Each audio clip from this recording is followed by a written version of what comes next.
Hi team. I've been wanting to talk about the topic of today's video for a hot minute, really to anyone who will listen, and now you're here, so you have to listen. And the subject of today's video is what I'm calling the baby girlification of grown men in fandom or in internet spaces. It's something that seems kind of silly on the surface, but I feel like it potentially has some meaningful implications sociologically. So mostly I was curious about the research that's already being done about like participatory culture and fandom culture, celebrity, things like that, parasocial relationships, all these things that we'll touch on as we go throughout this video. I fear that it was an undertaking, and I fear that I took video essay a little bit too literally and just made an essay, but I was an English student, so this is what I do. I'm finally putting my degree to use. You're welcome, parents. Let me explain what I mean. There's been a recent trend, mostly in the 2020s, of referring to your favorite male characters as baby girl, as an ironic term of endearment. Ironic, of course, because, why? That's a grown man! That's not a baby girl! It's similar to calling a character Blorbo or My Little Meow Meow, My Sweet Cinnamon Apple. It essentially signals that you love whichever character you're referring to. The first confirmed example of this actually comes from a Mob Psycho 100 edit that was posted to Wattpad by the user Aridmill. In the edit, Mob asks Reagan Arataka why another character, Serizawa, calls him baby girl, to which Reagan responds, "How about we stop talking for a little while?" In 2022, Mashable published an article in which they defined the term as a term of endearment for when a man is being cute, comfortable in his masculinity, or weak in an evocative way. Women reclaimed baby girl and used it as an adjective to infantilize grown men. So I'd like to go ahead and give the disclaimer here that while I am going to be using terms like masculine and feminine throughout the course of this video, I'm using them to describe attributes that we have been socialized to view as in one camp or the other. I don't personally believe that traits can or should be gendered, but for this video, the social context is like the main focal point, because part of the fun involves flipping gender stereotypes on their head. So I just wanted to clarify that sometimes you're a secret third thing, and sometimes you're none of them at all. Anyway. Of course, baby girls come in all shapes and sizes, but as you've probably ascertained, a lot of the time the joke is that the man we're calling baby girl is generally quite fit and commanding, or maybe he's like the brooding, pessimistic, cynical, silent type. But their behavior is generally in line with what is accepted as masculine. In those cases, there's a subversion of expectations, and baby girlification serves a specific function, which is to satirize. At least in Western culture, traditional views of masculinity emphasize traits such as strength, confidence, being assertive, leadership, dominance. Both men and women have been socialized to expect these things of men, and while these are all positive traits to have, their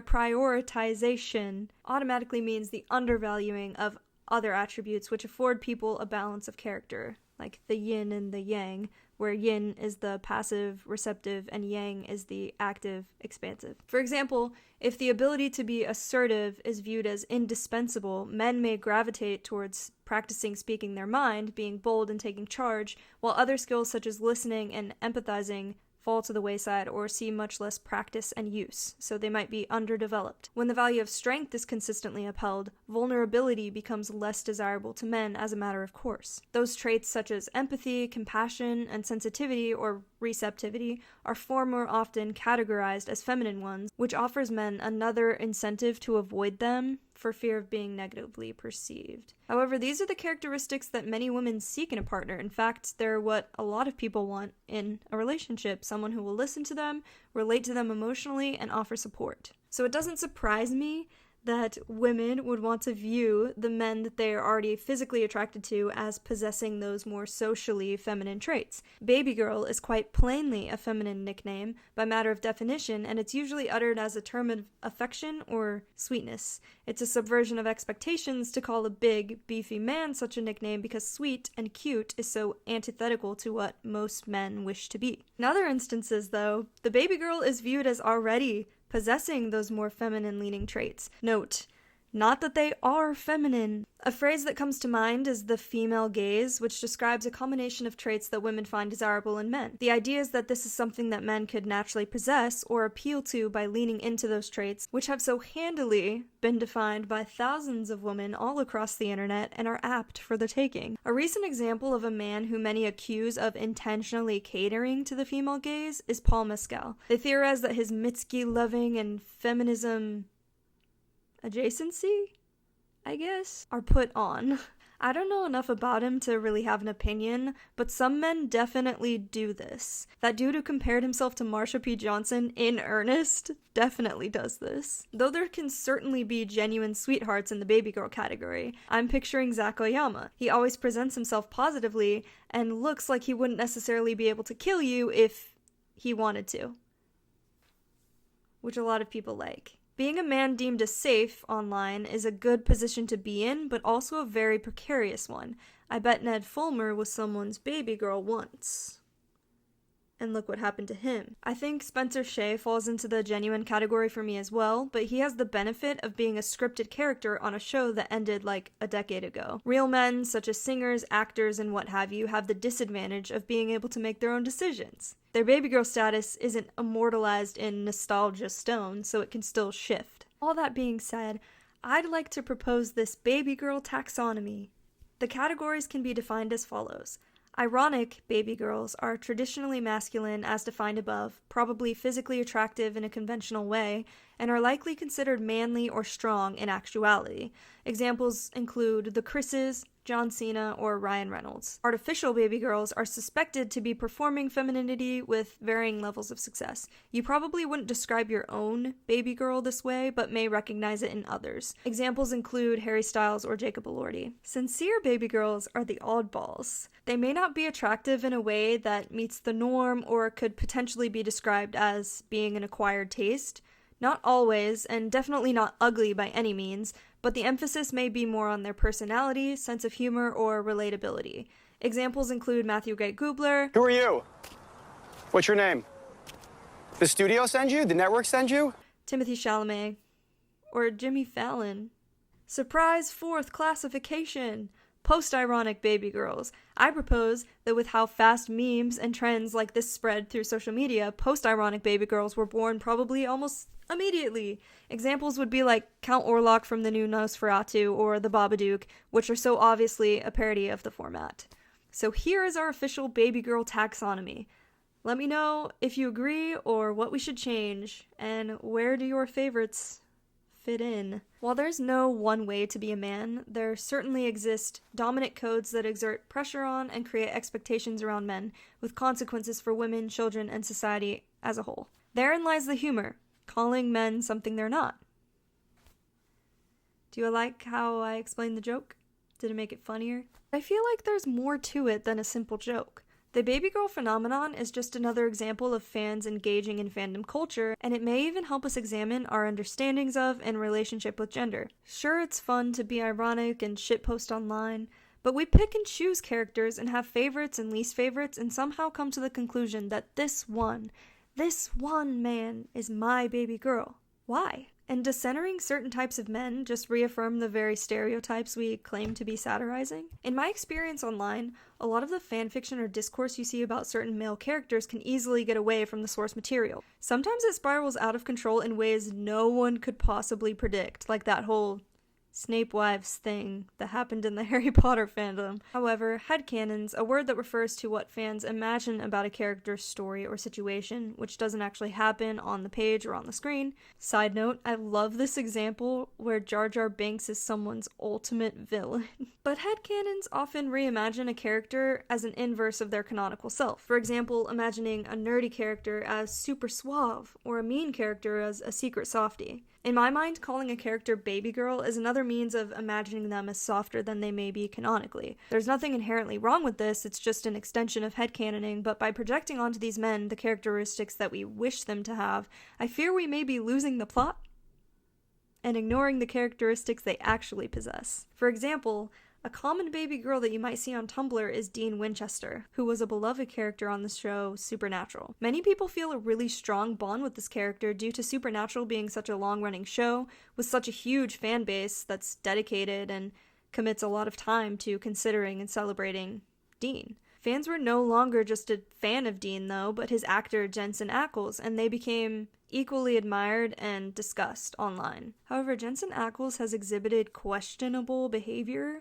on multiple occasions, behavior that many LGBTQ+ members of the fandom would probably struggle to defend. Yet he's still widely acclaimed in many of those circles. Is it possible that people have blinders on when it comes to characters they're fond of? That consistently joking about him being too pure for this world eventually made it feel like you weren't joking anymore? What happens when a man you imagine to be one way does something to indicate that he's actually entirely different? It feels like a betrayal. This is the danger of parasocial relationships when fans put too much stock into how they imagine their favorite celebrities to be without actually knowing them. Of course, I'm not saying a man is a baby girl or calling him baby girl automatically makes you blind to his true colors or to reality. That would be ridiculous. Or that calling a man baby girl makes you parasocial. I'm just saying that the men who become baby girls are often interesting, to say the least. And we run the risk of giving positive attention to men with negative attributes and centering men that exhibit abusive or toxic behavior, or characters that convey such behavior, as people often call villains or antagonists their baby girl to add an extra layer of irony. I fear we may be pigeonholing some men into the chosen few representing the female gaze that I explained before by calling them a baby girl, which glosses over the quote-unquote unappealing traits in favor of the appealing ones. Take what you like, leave what you don't, so to speak. So please, when choosing this season's baby girls and white boys of the month, have some decorum and show some discretion. Thanks. Anyway, here's my baby girl tier list. So I definitely forgot to make the tier list before I started filming. So that's why I look different. And I did just realize that I look like I'm doing a Rigby cosplay from Regular Show. So we're just gonna ignore that. Do I look like a human? Anyway, I went ahead and created a baby girl tier list with the most popular baby girls that I could find online. So I sourced these cream of the crop baby girls from Twitter and Tumblr, or just the concept of them being baby girl adjacent from places like TikTok. Essentially, I just compiled a bunch of famous men and animated characters that people have referred to as baby girl or simp for in general. So here's my tier list. I will link it in the description if you'd like to play. If you want to come over and play, I linked it in the description so you can. So I'm going to go through, and mind you, these are not necessarily my personal baby girls. Like I said, I just tried to get like a mixed bag so that you could see what I mean whenever I talk about baby girls on the internet. And I wanted everybody to at least have like one of these in there, like, yeah, I like them. I'll put them in my favorites, you know what I mean? So this is like a survey. Welcome to Survey of Baby Girls 101. So let's begin. Okay, Child / Tartaglia from Genshin Impact. He is 1,000,000% baby girl. Like, he literally, when you first see him in the game, like in the context of the story, he like defends you and goes, "Hey girly."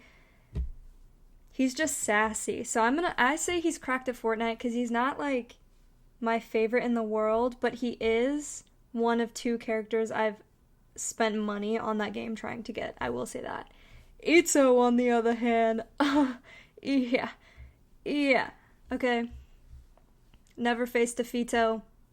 Fave of all time. I should mention the categories. I guess I didn't really mention the categories. Faves of all time. Your personal baby girls. You will always defend them. You love them. Cracked at Fortnite. They're amazing. You really like them, but they're not like god tier. I can see it means that you understand why they would be someone's favorite, but they're not like personally your favorite. Not for me is just what it says. And then get away from me is like back up. Yeah, so those are the categories. Let's continue. Levi from Attack on Titan. It's one of those where I can see it, but like for his like vibe, like I like the like strong brooding, silent type, but he's not personally in my list. And then Asterion is kind of like the oddball one. I just figured some people probably find him like, I don't know. I really want to play Baldur's Gate, but I'm limited by not having a PC, so I don't really know him. I'm sorry to this man. So I'm gonna put not for me right now, but I think that he definitely has the potential to move up. This is Leos, I think his name is. I've only seen it written. I asked my sister what it was because she's watched Dungeon Meshi, and I already forgot what she said. So I think it's Leos. It's probably Laios.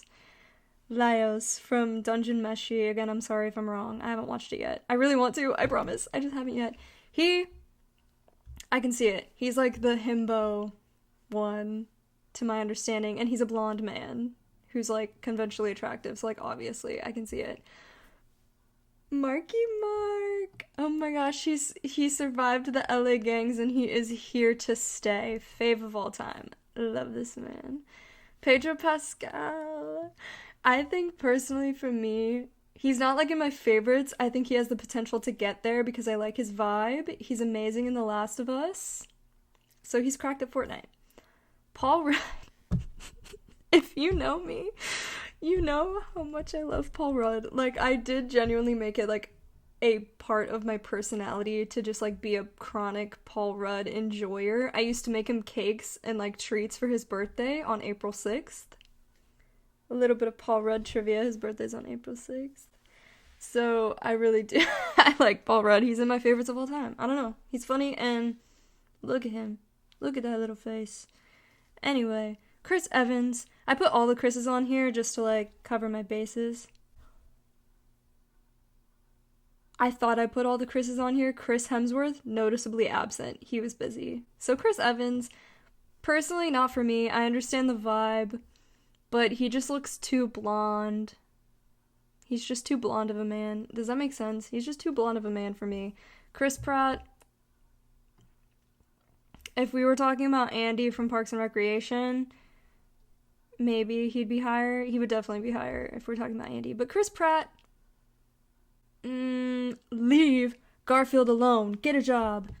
Anyway, Chris Pine. Chris Pine is very much my favorite Chris. He has a great voice. I think he's funny, talented. He's the only Chris who was in Princess Diaries 2, The Royal Engagement. So that automatically puts him leagues above the other ones. So I'm going to say I can see it, because he's not necessarily in my, like, wow, he's amazing, or my favorites, but I can see why people would be like, I am obsessed with this man.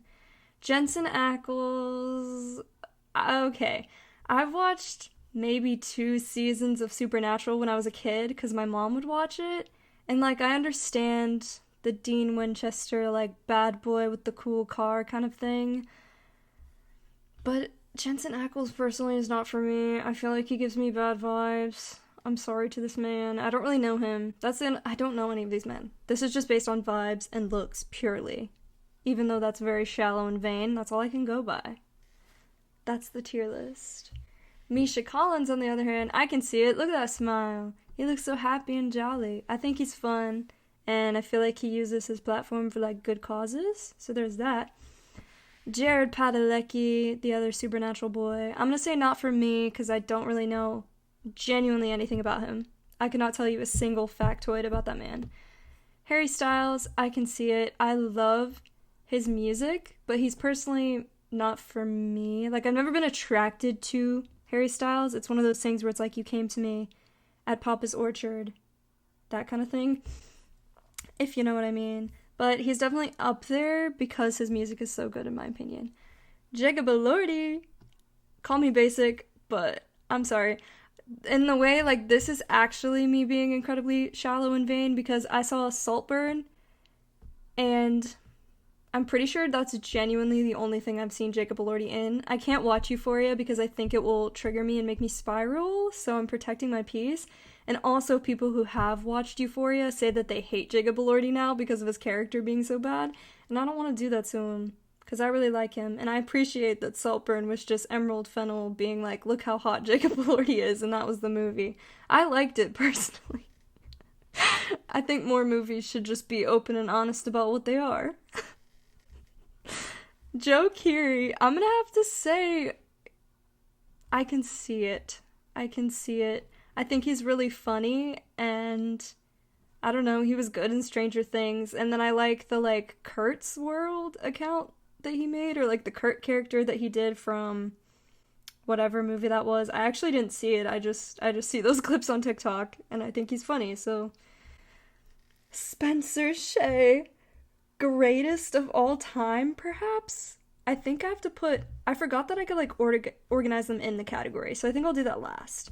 But I think I'm gonna have to put him at, like, the tippity top, because he's funny. He's protective of his sister, like a real family man. He's amazingly sassy and adorable, and he has a friend named Sako. And he's basically a wizard with the way that he can light everything on fire. And, like, what if I was in a survival situation and I needed somebody who could start a fire? I know that he could do it. So that's why he's number one of all time. Jimmy Fallon. Jimmy Fallon. I can see it, especially if you look at pictures of, like, young Jimmy Fallon. Like, Saturday Night Live, old days, Jimmy Fallon. I understand completely. I really like whenever TikTok edits of young Jimmy Fallon come up on my For You page, because I'm like, yeah, get it, girl. Get it, girl. I know what you're doing. I see you, and I respect you. We listen and we don't judge, basically. Conan. I'm putting Cracked at Fortnite because here's the thing. I was a little bit too young to, like, watch and, like, fully appreciate Conan. But as somebody who's just, like, adjacent to people who really like Conan, I have, like, absorbed a lot of his vibe just, like, secondhand. I've gotten, like, the secondhand vibe. And I do think he's really funny and probably, like, one of the greats of all time and will, like, be remembered as such. I just personally haven't done the legwork to go prove that for myself. I just believe what everybody says, and that's fine. Seth Meyers, however, I have to say Seth Meyers is, like, the only late night host that I personally have kept up with at all. I think he's really funny. I think he's actually interesting, like, keeps my attention. His show is, like, a good balance between being, like, political but not annoying about it, in my opinion. And then I really like that he spotlights the writers and people who are actually, like, making the show happen. And if you want, like, more interesting info on why people might think that the Tonight Show hosts are baby girls, go watch Eddie Burback's video about late night. That's all I can say. I don't know, man. I'm just trying to appeal to a wide audience, okay? I know that my audience of 18 to 24-year-olds are with me on this. Okay. Modern baby girl Nicholas Hoult. I'm gonna say that this man, I can see it. He's fully winning me over because the first movie that I watched this year was Juror Number 2, and while it's, like, I feel like it, to me, honestly, Juror Number 2 fell a little bit flat. Like, it was an okay movie, but I don't know. I think he did really good in it. I just wish it would have, like, explored the moral dilemma. That's a whole other conversation. But Nicholas Hoult has had a very good film run in the past year with that and, like, Nosferatu, which I think he was amazing in. If you haven't seen it, definitely go check out that. So I understand where people are coming from of, like, the Nicholas Hoult love and celebration lately. So he's definitely on the list. I can see it. He has the potential to move up. Cool. Specifically, Spencer Reid is gonna go in my faves of all time. I have been watching Criminal Minds since I was, like, way too young to be watching Criminal Minds. It has traumatized me in ways that I don't think I will ever get over, to the point where, because of that road rage episode where the guy has a gun and, like, shoots people, if I am, like, at a stoplight or, like, turning into, specifically at night, turning into my neighborhood, I have a right turn, if somebody's going past, I, like, reflexively, like, back up against the seat as if I'm going to be shot with a gun. As if I'm gonna be shot with a gun. I'm so scared. It has traumatized me, but Spencer Reid was probably one of my first crushes, I'm not gonna lie. I was always the person who was into the smart ones, like when I watched Sweet Life of Zack and Cody, I was a Cody girl. When I watched Big Time Rush, I liked Logan, even though now I like Kendall. A little bit of factoids about me. I know that's what you came here for. Reagan Arataka, obviously, he's what started it all. And Mob Psycho is like the most amazing show that I've ever seen in my life and profoundly changed me. Mob mention. Gato from Jujutsu Kaisen. Oh my gosh, I just had like a brain moment. I can see it, not personally for me. I think Gojo is correct at Fortnite. He's like a little bit above because I think he's so sassy. And then Toji, honestly, I know I just went on a spiel about lifting up and excusing the toxicity of men, especially abusive ones and negligent ones who aren't good and don't add anything to your life, but look at him. Look at him and his worm. Need I say more? Mike Feist? I don't know, but he seems like a little mouse, and I do appreciate that. I appreciate his dancing skills. He was like on... I think he was in the movie adaptation of Newsies. I don't know if he was in the stage show, but I think he's done stage work. So I think he's really talented. Yeah.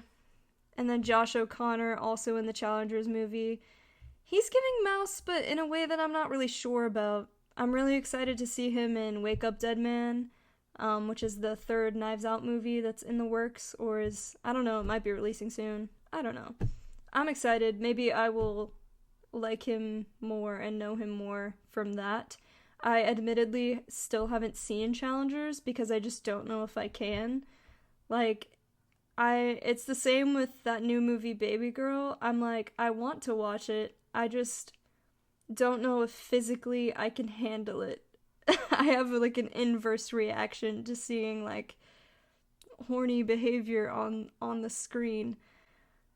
So we'll see if I ever get around to watching it. And last but not least, German 985. Obviously, greatest of all time, spectacular, amazing, never before seen, talented, beautiful, all of those things. Now let's reorganize. Let's see. So this is my completed official ranking of these sets of baby girls. Do you agree? Do you not? You don't have to tell me. You can just do it. And then I don't know if it'll tell me if you do, but I'll just trust that somebody does. So thanks.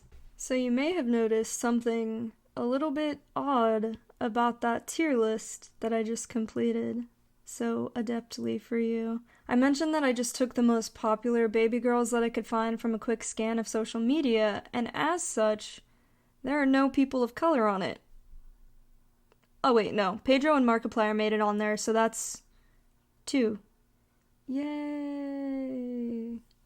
This brings me to another point of discussion. The lack of diversity among popular baby girls is representative of media as a whole. According to Brittany Williams for the National Partnership for Women and Families, despite steady gains over the last decade, people of color remained underrepresented on nearly every industry employment front in 2022. People of color are less than 2 to 1 of theatrical film leads and less than a proportionate representation among total theatrical film actors. That is a whole other issue entirely that I'm sure people of color can speak to more directly, but it's widely documented that Black actors often see less opportunities and less reach in the world of film and television. Even when they do reach the pinnacles of success that their white peers do, there still exist wage gaps or creative and thematic limitations for roles. And don't get me wrong, there are definitely people of color being celebrated online as baby girls, but they rarely reach the same levels of popularity as their white counterparts, or even animated characters. The whole white boy of the month trend is more evidence of this, as well as People's Sexiest Man Alive. People has named 39 men the sexiest man alive, and only 5 have been non-white, despite some of the white title holders winning the title more than once, including Johnny Depp. If that makes you feel better about the state of the world. Of the 5 non-white title holders, all of them are Black men, meaning that the Sexiest Man Alive list has never seen anyone of Asian, Pacific Island, Native, Hawaiian, or Alaskan, or Indigenous American descent. I vote Steven Yeun for the next one. Can we all agree on that? Thanks. Too long didn't read. Most baby girls you find online are white or fictional, and we should do more to fix that. Here's a special shout out to baby girls who need a lot more recognition. Dev Patel. Eddie Burback put me on to The Green Knight, and it is a fantastic film, so go watch it if you can. I found it on Max. Patel does really amazing work. I've yet to watch Monkey Man, but I'm really excited to, just because he's in it. Randall Park is in one of my favorite romantic comedies, which is Always Be My Maybe. I think it's still on Netflix. You might recognize him as Jim from The Office. Donald Glover, or both Troy and Abed from Community, I think that's valid. He's a fantastic musician, and I think he's super funny. Zach Oyama and Ify Nottoway of Dropout TV are both amazing comedians in their own right. Charles Melton was fantastic in May December, and I think he was, like, no doubt snubbed during awards season. And then Tyler James Williams has been in the business for a really long time, so you probably recognize him from a lot of things, but I personally love watching him on Abbott Elementary, and I'm super excited to watch his character interact with the Always Sunny crew in the upcoming crossover episode. So yeah, these are my candidates for Baby Girl of this month. Let me know yours down below. I just think we need to do better about who we are publicly making popular and celebrating online, because we fall into the same traps of just seeing the same 4 white men being sexiest man alive over and over again, like George Clooney. And I just think that they're sexier people than George Clooney. So yes, thank you for listening to my spiel about this topic that, I don't know, more people should study and look into. I'm not necessarily the one to do it, but I gave it, my best shot. I gave it the good old college try. So yeah, I'm curious to hear about all of your baby girls and your favorites and least favorites, and just what you think about this topic in general. Thank you for watching and tuning in yet again. I can't believe that people are watching. It's still weird to me. I do work really hard on making these videos, and I hope it shows. I really put a lot of effort into them. Nonetheless, thank you for being here and watching, and especially for subscribing if you have. It helps a lot. I don't know what I'm talking about. Bye!